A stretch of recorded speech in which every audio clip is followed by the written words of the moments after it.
कि जीभ पर अगर कोई घाव होता है तो वो जल्दी भर जाता है।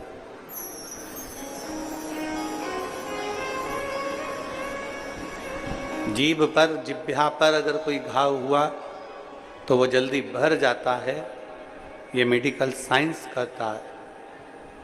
पर शिव महापुराण की कथा कहती है कि जीभ से अगर कोई घाव होता है तो वो जिंदगी भर नहीं भरा पाता है, कभी नहीं। जीभ पर अगर घाव हुआ तो मेडिकल साइंस कहता है कि वो जल्दी भर सकता है, पर इस जिह्वा से अगर कोई घाव हो जाता है, इस जिह्वा से बोलने में अगर कोई शब्द किसी को कह दिया, किसी को आड़ा टेढ़ा बोल दिया, किसी को कोई गाली दे दी, अपशब्द कह दिया, जो घाव हो गया वो जिंदगी भर नहीं भरा, जिंदगी भर। इसलिए शिव महापुराण की कथा कहती है कि शिव तत्व मौन तत्व।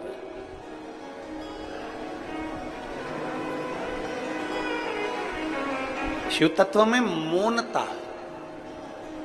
जितनी मौनता शंकर की अविरल भक्ति में है, उतनी मौनता कहीं नहीं। शिव तत्व में आप जितना मौन हो सकते हो, शिव तत्व में जितना आप चुप रह सकते हो, उतना सुख आपके जीवन में उत्पन्न हो जाता है। जितनी मौनता शंकर की भक्ति में हो। जल चढ़ाने जा रहे हो भगवान शंकर के मंदिर में, शिव जी के मंदिर में, अगर एक लोटा जल लेकर पहुंचे हो तो भी तुम्हारा मौन होना जरूरी है।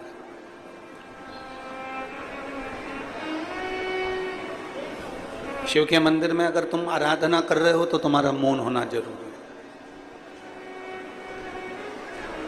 शिव भक्ति में जितनी मौनता हो सकती है उतनी धारण करो, जितनी मौनता।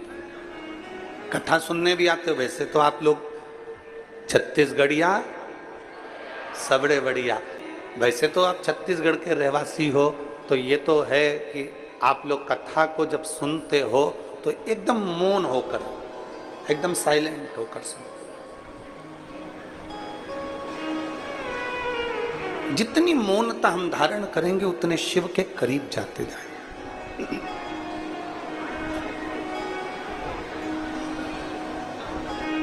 एक सुंदर प्रसंग आता है।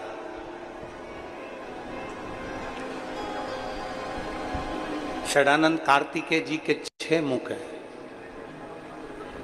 भगवान श्री गणेश जी महाराज का एक दज मुख है, लंबोदर। षडानंद कार्तिकेय जी के 6 मुख हैं और भगवान श्री गणेश जी महाराज लंबोदर एक मुख है।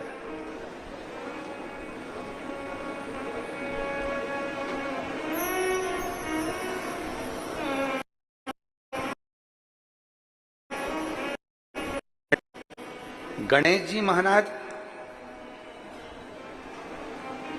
साधना में लीन नहीं होते,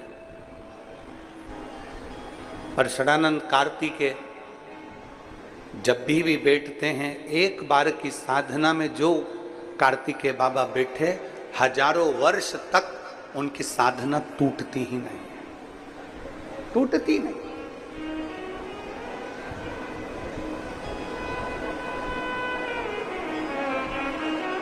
एक बार पूछा गया षडानंद कार्तिकेय जी से और गणेश जी से कि गणेश जी महाराज साधना में लीन नहीं होते और षडानंद कार्तिकेय 6 मुखधारी, 6 मुख वाले कार्तिकेय बाबा एकदम मौन साधना में डूबे रहते हैं, क्यों? षडानंद कार्तिकेय जी ने कहा कि मौनता, मेरे 6 मुख हैं और 6 मुख में 6 जिह्वा हैं। इन 6 जिह्वा से अगर मैं बोलूंगा तो वो श्रेष्ठता नहीं होगा, उसका एक लक्षण प्रबल हो जाए कि मेरी मौनता रहे, मैं चुप रहूं।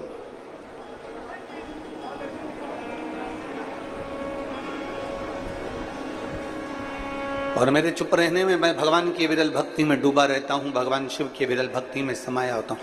हमने भिलाई की कथा में एक बात कही थी कि बुढ़ापे का परम आभूषण है चुप रहना। बुढ़ापे का परम आभूषण है मौन रहना।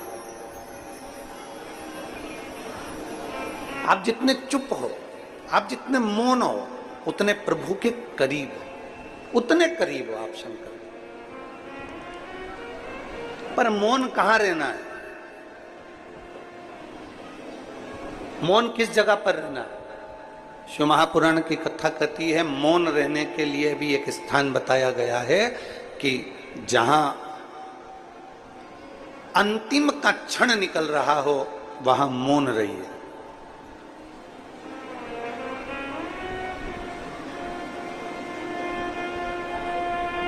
वहां मौन रहिए, शांत रहिए।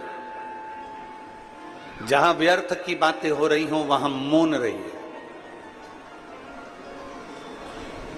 पर बोलने की जब जरूरत हो, अपने सनातन धर्म पर अगर कोई ठेस पहुंचा रहा हो, अपने सनातन धर्म पर कोई उंगली उठा रहा हो, अपने धर्म पर, अपनी सनातन धर्म के ऊपर कोई आक्षेप ठोक रहा हो, उस जगह पर तुम्हें मौन नहीं रहना है, उस जगह पर तुम्हें एकजुट होकर आगे बढ़ना है। वहां मौनता की जरूरत नहीं है।